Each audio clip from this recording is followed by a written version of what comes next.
Hi అండి. Welcome back to our channel Santoshi Namapu. ఈరోజు వీడియోలో స్పెషల్ ఏంటంటే అమ్మమ్మలు, నానమ్మలు చేసే వంట పచ్చి పులుసు. ఈ వీడియో పెట్టడానికి ఒక కారణం ఉందండి. యూట్యూబ్ అంతా చూస్తే పచ్చి పులుసు రకరకాలుగా చేస్తున్నారు. కాకపోతే నాకు తెలిసిన పచ్చి పులుసు అయితే ఇదే. ఈ పచ్చి పులుసుని ఎలా తయారు చేసుకోవాలో చూసేద్దాం వచ్చేయండి. స్టవ్ మీద వంకాయలు, పచ్చిమిర్చి కాల్చేసుకోవాలి.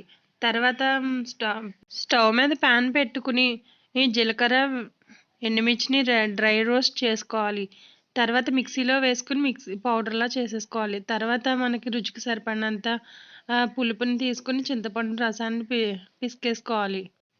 తర్వాత ఒక గిన్నె తీసుకుని ఈ గిన్నెలో చింతపండు రసాన్ని, ఈ వంకాయల్ని, పచ్చిమిర్చిని పిసికేసుకోవాలి.